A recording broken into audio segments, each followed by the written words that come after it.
नमस्कार, India voice देख रहे हैं आप और मैं हूं आपके साथ ज्योति निषाद। और वक्त हो चला है रिपोर्टर लाइव का, जहां हम बात करेंगे अटल बिहारी वाजपेयी की जयंती पर किन नेताओं ने दी श्रद्धांजलि, मोहन सरकार के 28 मंत्रियों ने ली शपथ और भी बहुत कुछ है खास। तो चलिए शुरू करते हैं रिपोर्टर लाइव, जहां दिन भर की बड़ी खबरों की जानकारी देंगे हमारे संवाददाता ग्राउंड जीरो से। मगर सबसे पहले बात करेंगे अटल बिहारी वाजपेयी की जयंती। आज पीएम मोदी समेत कई नेताओं ने दी श्रद्धांजलि। खबर पर ज्यादा जानकारी दे रहे हैं हमारे संवाददाता स्वीटी दीक्षित। आज 25 दिसंबर है और 25 दिसंबर अटल बिहारी वाजपेयी यानी कि पूर्व प्रधानमंत्री के जन्म जयंती के रूप में माना जाता है और आज उनकी 99वीं जयंती है। ऐसे में बता दें, हर कोई आज अटल बिहारी वाजपेयी को याद कर रहा है, हर कोई उनको श्रद्धांजलि अर्पित कर रहा है। और इस अवसर पर सुबह सवेरे सदैव अटल पर प्रधानमंत्री नरेंद्र मोदी खुद पहुंचे थे पूर्व प्रधानमंत्री को श्रद्धांजलि अर्पित करने के लिए। उनके साथ साथ कई केंद्रीय मंत्री मौजूद थे, निर्मला सीतारमण, अनुराग ठाकुर, बीजेपी के राष्ट्रीय अध्यक्ष जेपी नड्डा और इसी के साथ साथ आपको बता दें कि राजनाथ सिंह भी मौके पर मौजूद थे। देश के पहले नागरिक यानी कि राष्ट्रपति भी वो वहाँ पे पहुंची थी और उनको श्रद्धांजलि अर्पित की थी। अटल बिहारी वाजपेयी वो नेता है जो 13 दिन के लिए प्रधानमंत्री बने थे और 13 दिन के साथ साथ एक बार दौर ऐसा भी आया था जब 13 महीने के लिए वो प्रधानमंत्री बने थे। और एक वक्त तो ऐसा आया था जब उन्होंने धारा 370, 3 तलाक और कई ऐसे मसले थे जिनको छोड़ के वो एनडीए में शामिल हुए अपनी सरकार बनाने के लिए। उन्होंने कहा था ये मेरी मजबूरी है, जब आगे मेरी सरकार बनेगी तो ज़रूर मैं इन मसलों पर अमल करूँगा और इन मसलों पर ही सबसे ज़्यादा कार्य होगा। और देखिए आज इतिहास उस चीज के गवाही दे रहा है।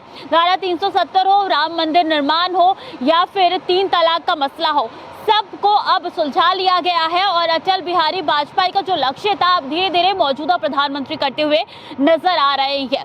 आज हर कोई नम आंखों से उनको श्रद्धांजलि अर्पित कर रहा है और एक बार फिर से अटल बिहारी वाजपेयी को याद कर रहा है। कैमरा पर्सन सुशील के साथ स्वीटी दीक्षित, इंडिया वॉइस।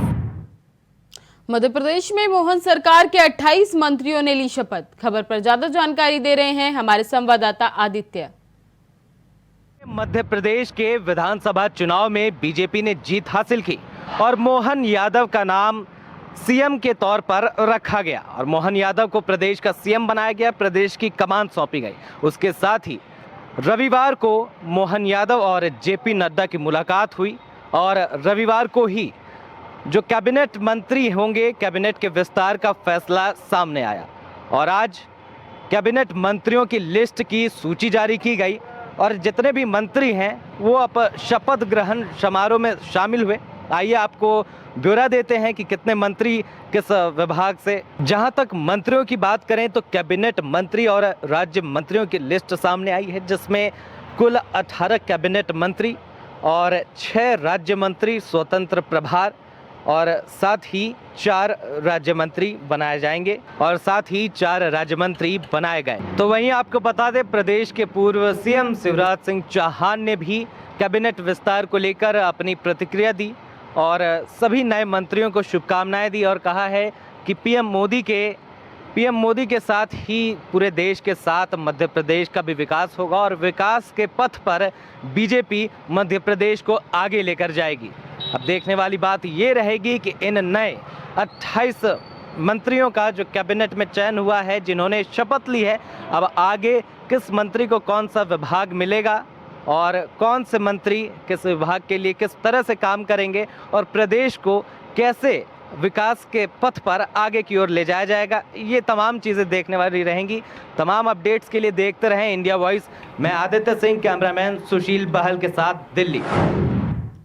बृजभूषण शरण सिंह ने डब्ल्यूएफआई के फैसले के बाद किया ऐलान। क्या कुछ ऐलान किया, बता रही हैं हमारी संवाददाता प्रज्ञा मिश्रा।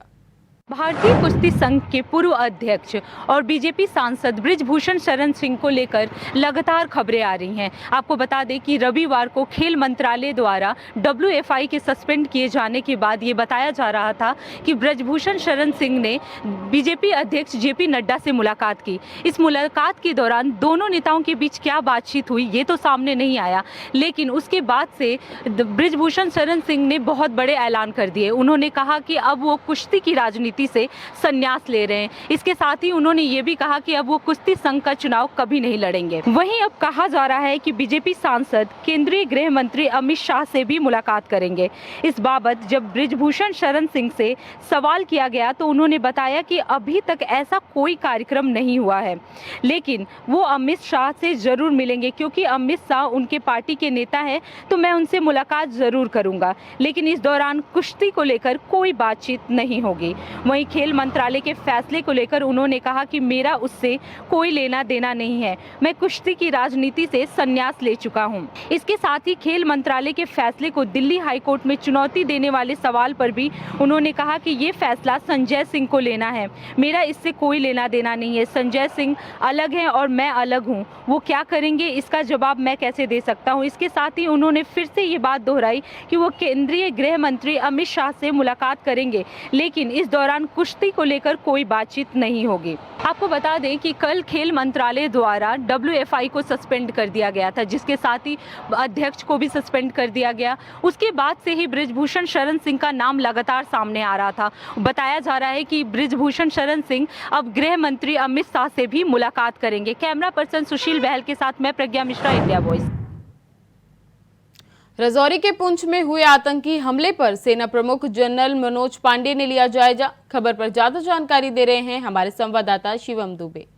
जम्मू कश्मीर की घाटी को एक बार फिर आतंकवादियों ने दहलाने की पूरी कोशिश की है। आपको बता दें कि पिछले 4-5 दिनों में जम्मू कश्मीर की घाटी को संपूर्णतया दहलाने की कोशिश की गई है आतंकवादियों द्वारा। आपको बताना चाहेंगे कि 4 जवानों की शहादत जम्मू कश्मीर में हुई और अभी मात्र एक दिन पीछे अगर आप चले जाइए तो SSP की जिस तरीके से नमाज पढ़ते वक्त मस्जिद में उनकी हत्या कर दी गई, उनकी आतंकवादियों द्वारा गोली मार के उनको मौत के घाट उतार दिया गया, उसको लेकर के एक बार फिर से जम्मू कश्मीर में आतंकवादी गतिविधियां बढ़ती हुई नजर आ रही हैं, जिसको लेकर के आज जनरल मनोज पांडे जम्मू कश्मीर के राजौरी और पुंछ के इलाके में जो ये आतंकवादी गतिविधियां हुई हैं उसे देखने के लिए, उसे समझने के लिए, रणनीति बनाने के लिए और उन आतंकवादियों को घातक जवाब देने के लिए आज मनोज पांडे जनरल जो कि हैं वो पहुंचे हुए हैं जम्मू कश्मीर।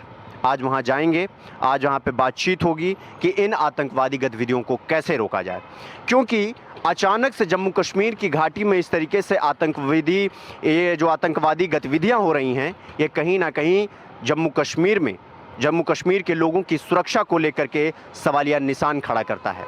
इसी को लेकर के आज जनरल मनोज पांडे, सेना के जो जनरल हैं, वो आज जम्मू कश्मीर पहुंचे हुए हैं और जम्मू कश्मीर पहुंच के आज सुरक्षा बलों के साथ उनकी चर्चा होगी और आतंकवादी गतिविधियों को रोकने की पूरी कोशिश की जाएगी, उनका जवाब देने का पूरा कोशिश किया जाएगा। लेकिन उससे पहले मैं आपको बता दूं कि जनरल जनरल मनोज पांडे वहां पहुंचे, उससे पहले भी आज भी सुरक्षा बल आतंकवादियों को ढूंढने की कोशिश कर रहे हैं, क्योंकि अभी भी वहां इंटेल मिली है कि अभी भी कुछ आतंकवादी वहां छुपे हो सकते हैं और वो जम्मू कश्मीर के लोगों को नुकसान पहुंचा सकते हैं, क्योंकि अभी कुछ दिन पहले 3 से 4 जम्मू कश्मीर वासियों की जिस तरीके से हत्या कर दी गई, उससे जम्मू कश्मीर में ये गतिविधियां होती हैं और उसकी जवाबदेही दिल्ली में गृह मंत्री अमित शाह तय करते हैं। सारा जवाबदेही अमित शाह के सर पर आता है, इसलिए मनोज पांडे का वहां पहुंचना और रणनीति बनाना ये एक अच्छी बात हो सकती है जम्मू कश्मीर के लोगों के लिए। उनकी सुरक्षा की जिम्मेदारी चूंकि दिल्ली में बैठे गृह मंत्री अमित शाह की होती है, इसलिए अब पूरी तैयारियों का जायजा लेने के लिए जनरल मनोज पांडे वहां पहुंचे हुए हैं। अब देखना ये होगा कि क्या जम्मू कश्मीर में इस तरीके की आतंकवादी गतिविधियां होती रहेंगी, क्या इस तरीके की चीज़ें अगर होती रहेंगी तो जम्मू कश्मीर में बाकी के ग्रामीणों का, ये जो ग्रामीण इलाके हैं वहाँ पर जो लोग रहते हैं, उनमें असुरक्षा का भाव पैदा हो गया है। इसको लेकर के अगर इसका जवाब नहीं दिया गया तो इस तरीके की घटनाएं और हमारे सुरक्षा बल के जवान जो हैं वैसे ही शहादत को प्राप्त होते रहेंगे। इसलिए उन आतंकवादियों को घातक जवाब देने के लिए मनोज पांडे आज घाटी में पहुंचेंगे और वहां जाकर के वो मुलाकात करेंगे। फिलहाल अभी के लिए मैं आप सबसे इजाजत लेना चाहूंगा। कैमरामैन सुशील बहल के साथ मैं शिवम दुबे, इंडिया वॉइस, नोएडा। हरिद्वार के जूना पीठाधीश्वर आचार्य महामंडेश्वर अवधेशानंद गिरी के आचार्य पद के 25 वर्ष होने पर आयोजित किया गया कार्यक्रम। खबर पर ज्यादा जानकारी दे रहे हैं हमारे संवाददाता विकास चौहान। हरिद्वार में चल रहा दिव्य आध्यात्म महोत्सव का आज दूसरा दिन था, जिसमें सूबे के मुख्यमंत्री पुष्कर सिंह धामी हरिद्वार पहुंचे, जहां उन्होंने संतों के बीच राम मंदिर निर्माण को लेकर संतों का जो सहयोग था उसका धन्यवाद दिया और साथ ही कहा कि जो उत्तराखंड में यूसीसी जो उनके द्वारा जो जिस तरह से ड्राफ्ट बनाया गया है उसको जल्द ही जनवरी माह में ही उसको लागू किया जाएगा। जिसके बाद इस महोत्सव में केंद्रीय मंत्री जो केंद्रीय सरकार में मंत्री हैं राजनाथ सिंह, रक्षा मंत्री वो यहाँ पर पहुँचे और साथ ही ओम बिरला भी यहाँ पर पहुँचे। साथ ही सभी लोगों ने एक मत से जो सत्ता है, धर्म सत्ता है, उसको कहीं ना कहीं राज सत्ता से ऊपर बताया और सनातन धर्म को एक मुख्य स्रोत बताया है कि जिसके माध्यम से देश जो विकसित देश के रूप में निर्मित हो सकेगा। विकास चौहान, इंडिया वाइज, हरिद्वार। बदायूं दौरे के दौरान केशव प्रसाद मौर्य के वायरल वीडियो में सियासी संग्राम शुरू हुआ। खबर पर ज्यादा जानकारी दे रहे हैं हमारे संवाददाता सतीश सक्सेना। बदायूं के बिलसी में डिप्टी सीएम केशव प्रसाद मौर्य का एक प्रोग्राम था। वहां पर डिप्टी सीएम मौके पर पहुंचे थे और उन्होंने एक मूर्ति का अनावरण किया था। वहीं जो बिलसी की जनता थी, उन्होंने बिलसी की जनता ने उन जो डिप्टी सीएम हैं उनसे बस अड्डे की मांग की। तो वहीं डिप्टी सीएम ने तंज कसते हुए कहा कि यहाँ पर बस अड्डा नहीं, हवाई अड्डा भी बनवाया जाएगा। इस बात को लेकर जो विपक्ष की पार्टियां हैं उन्होंने उस पर तंज कसना शुरू कर दिया है। वहीं जो अखिलेश यादव हैं उन्होंने अपने एक्स ट्वीट पर लिखा है कि भाजपा वाले बस अड्डा तो दे नहीं सकते हैं और हवाई अड्डा देने की बात कर रहे हैं। इनके जो भी वायदे हैं वो लगातार झूठे होते जा रहे हैं। अब वहीं लगातार इसमें तंजे कसी जा रही हैं। कैमरामैन सोहेल के साथ सतीश सक्सेना, इंडिया वॉइस, बदायूं। खबरों में आगे बढ़ते हैं, जहां देहरादून में अंकिता भंडारी हत्याकांड मामला एक बार फिर से चर्चा में आ गया है। खबर पर ज्यादा जानकारी दे रहे हैं हमारे संवाददाता तुषार गुप्ता। अंकिता भंडारी केस एक बार फिर चर्चाओं में आ चुका है।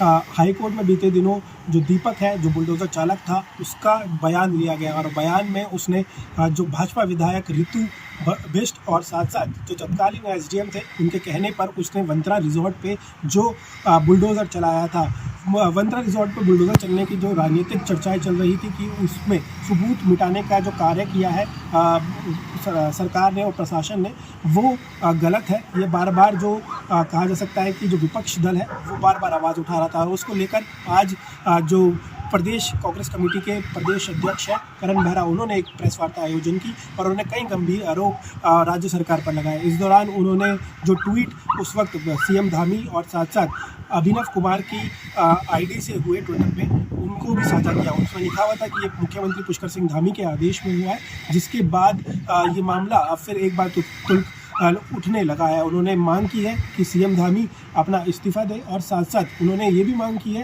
कि चारों जो लोग हैं, अभिनव कुमार डीजीपी, साथ साथ सीएम पुष्कर सिंह धामी, साथ साथ जो भाजपा विधायक और एसडीएम पर जो कार्रवाई है वो की जाए और इसको लेकर जो विपक्ष है वो लगातार खड़ा रहेगा। और इसके बाद उन्होंने चेतावनी भी दी, अगर सरकार उनकी बात नहीं मानती है तो वो उग्र आंदोलन करेंगे। कैमरा जर्नलिस्ट निशांत चौहान के साथ मैं तुषार गुप्ता, इंडिया वाइज। हमीरपुर में एसडीएम के आदेश पर अवैध कब्जे की जमीन के खिलाफ चला अभियान। खबर पर ज्यादा जानकारी दे रहे हैं हमारे संवाददाता रुपेश गुप्ता।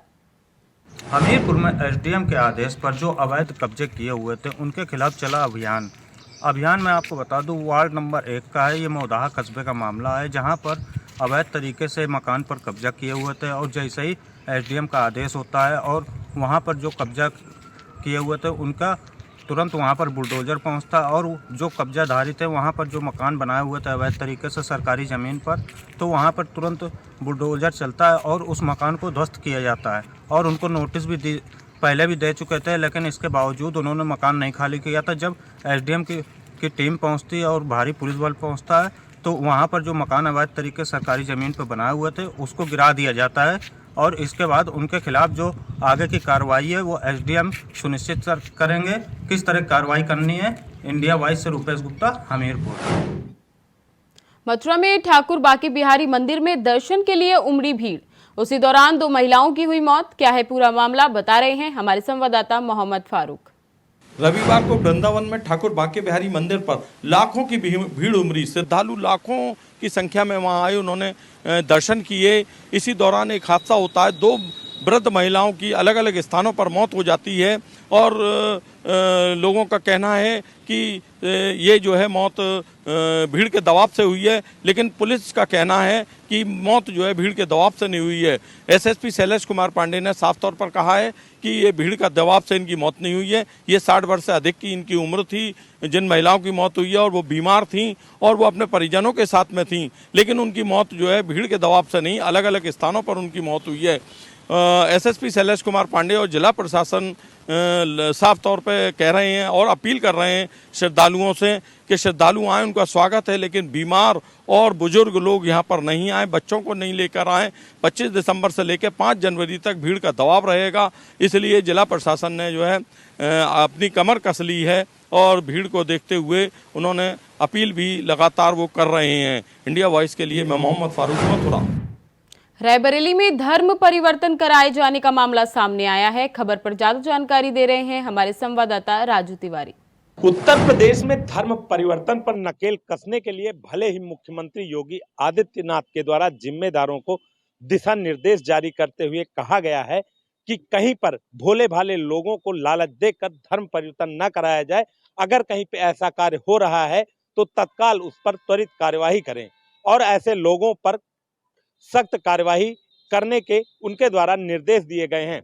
लेकिन रायबरेली में देखा जा सकता है कि लंबे अरसे से अलग अलग थाना इलाकों में धर्म परिवर्तन कराने के मामले सामने आ रहे हैं। एक ही ऐसा ही ताजा मामला रायबरेली जिले के डी थाना क्षेत्र के कनपुरियन मजरे लोधवारी गांव का आया है, जहां पर लंबे अरसे से दिलसा के घर में धर्म परिवर्तन का खेल चल रहा था।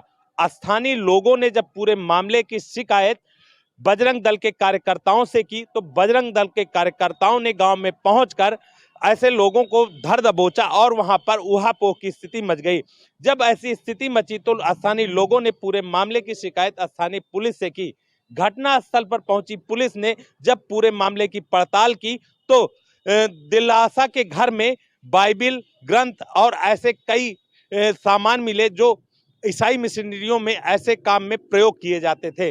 बता दें कि इन पूरे मामले को संज्ञान में लेते हुए स्थानीय पुलिस ने पूरे मामले को लेकर 3 लोगों को हिरासत में लिया और मुकदमा पंजीकृत किया है। लेकिन अब देखने वाली बात होगी कि जिस तरह से लंबे अरसे से रायबरेली जिले में ईसाई मिशनरियों द्वारा कार्य किया जा रहा है और ऐसे भोले भाले लोग जो जरूरतमंद हैं उनको लालच दिया जाता है, बरगला फुसला कर उनको धर्म परिवर्तन किया जाता है और पैसों का भी लालच दिया जाता है, तो ऐसे लोगों को उनके द्वारा कहीं न कहीं चिन्हित करते हुए धर्म परिवर्तन कराने का खेल चल रहा है। तो ऐसे में साफ तौर से अंदाजा लगाया जा सकता है कि कहीं न कहीं मुख्यमंत्री के जो आदेश हैं उस पर प्रशासन की निगाहें सख्त नहीं है और पूरे मामले को कहीं न कहीं संज्ञान में नहीं लिया जा रहा है। क्योंकि ऐसे मामले जब निकलकर सामने आ रहे हैं तो कहीं न कहीं ये पूरे मामले की कलई खुल रही है।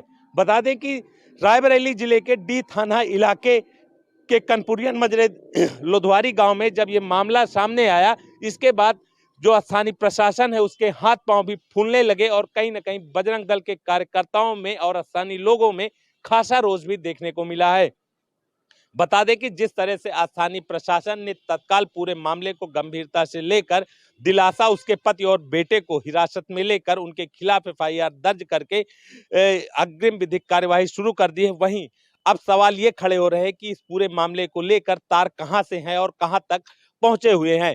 हालांकि इस पूरे मामले को लेकर स्थानीय प्रशासन कह रहा है कि इसकी पड़ताल की जाएगी और जल्द ही इसके तार जहां जुड़े हैं वहां तक पहुंच पाएगा। लेकिन ये बड़ा सवाल है कि ऐसे मिशनरी काम कर रहे हैं और उनके द्वारा ऐसे भोले भाली जनता को बहला फुसला कर बरगला कर धर्म परिवर्तन कराया जा रहा है। तो अब देखने वाली बात होगी कि रायबरेली जिला प्रशासन कब ऐसे लोगों तक पहुंच पाएगा और उन पर क्या कार्यवाही किया जाएगा। ये स्थानीय लोगों में कहीं ना कहीं सवाल खड़े हो रहे हैं और चर्चा का भी विषय बना हुआ है। Raju Tiwari, India voice, Raebareli. वाराणसी में जमीनी विवाद को लेकर 2 पक्षों में हुई मारपीट, क्या है पूरा मामला, बता रहे हैं हमारे संवाददाता विकास चौबे। जमीनी विवाद को लेकर 2 पक्षों में हुई जमकर मारपीट। दोनों तरफ से चले लाठी डंडे और दबंगों ने महिलाओं और बच्चों को भी जमकर मारा। जी हाँ, ये मामला वाराणसी के मडुआरी थाना क्षेत्र के महेशपुर इंडस्ट्रियल एरिया का है, जहां पर जमीनी विवाद को लेकर 2 पक्षों में जमकर मारपीट हुई, जिसमें कुल 3 लोग घायल हुए, जिनका जो है जिला अस्पताल वाराणसी में इलाज चल रहा है।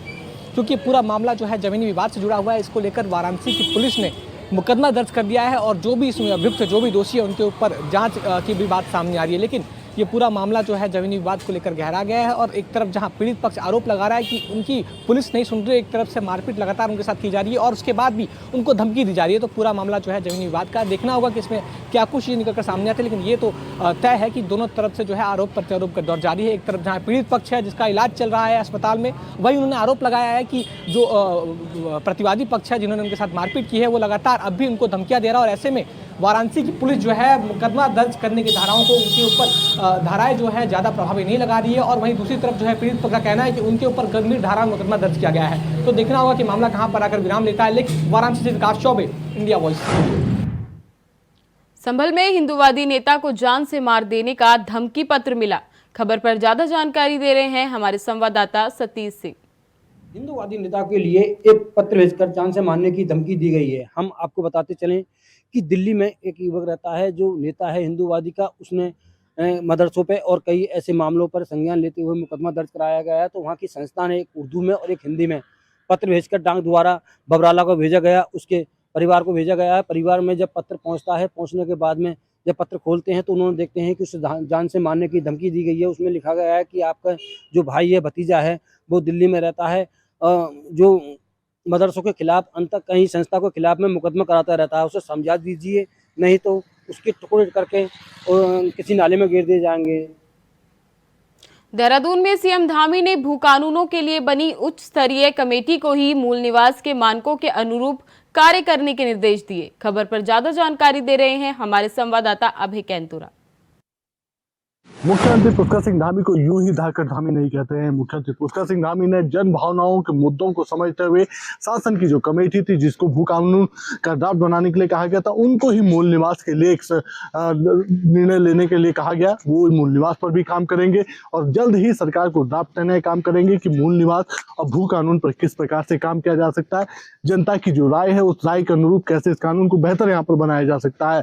लगातार राज्य में भू कानून और मूल निवास की जो बाध्यता थी, जिसको लगातार समाज सेवी इसके आंदोलन के रूप में उठाने का काम कर रहे थे, उस पर पिछले दिनों देहरादून में एक बड़ा आंदोलन भी देखने को मिला था, जन आक्रोश भी देखने को मिला था। ऐसे में मुख्यमंत्री पुष्कर सिंह धामी ने लगातार अपने निर्णयों से जनता की जो आवाज थी उस आवाज को उठाने का काम किया और दूसरी तरफ उनकी जो मांग थी उस मांग का अनुरूप उस समस्या का निदान करने की।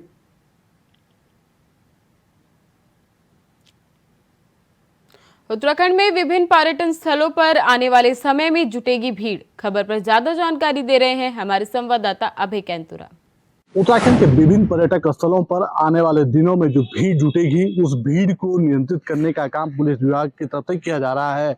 पुलिस ने अपने अधिकारियों की जिम्मेदारी तय कर दी गई है।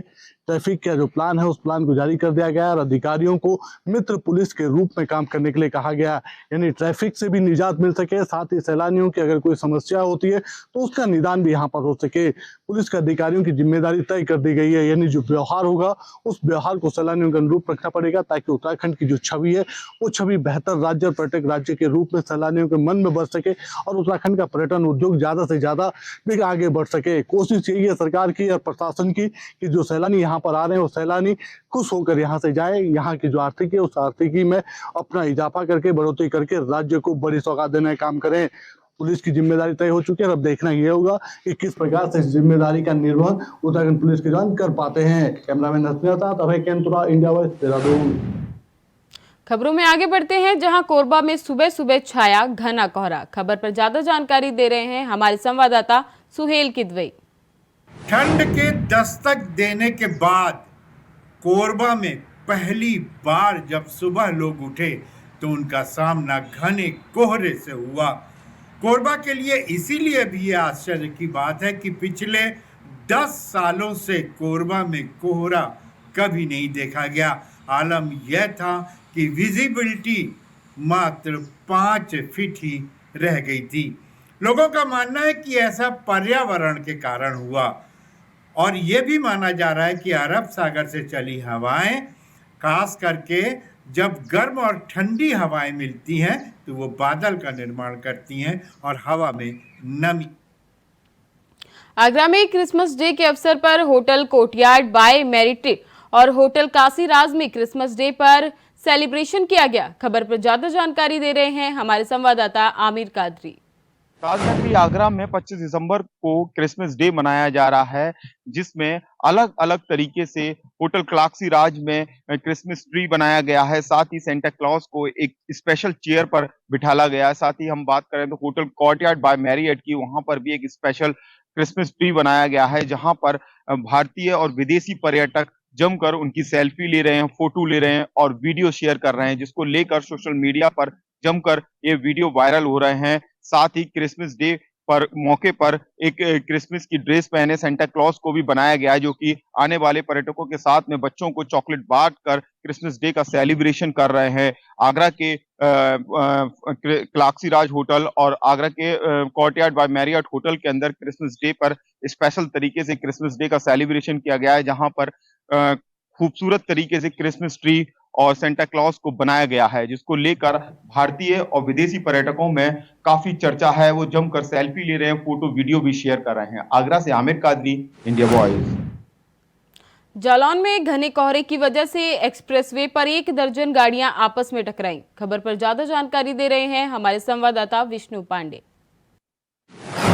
जालौन में घने कोहरे का असर देखा गया है, जहां घने कोहरे की वजह से एक के बाद एक 4 गाड़ियां आपस में भिड़ी और हादसे में एक युवक की मौके पर दर्दनाक मौत हो गई है, जबकि हादसे में 4 लोग गंभीर रूप से घायल हो गए। वहीं आनन फानन में राहगीरों के द्वारा इसकी सूचना स्थानीय थाना पुलिस को दी गई है। वहीं सूचना मिलते ही तत्काल मौके पर पहुंची स्थानीय थाना पुलिस ने मृतक युवक के शव को कब्जे में लेते हुए पोस्टमार्टम की कार्रवाई कर पोस्टमार्टम के लिए भेज दिया है और घायलों को उपचार के लिए जालौन स्वास्थ्य केंद्र में भर्ती कराया गया है।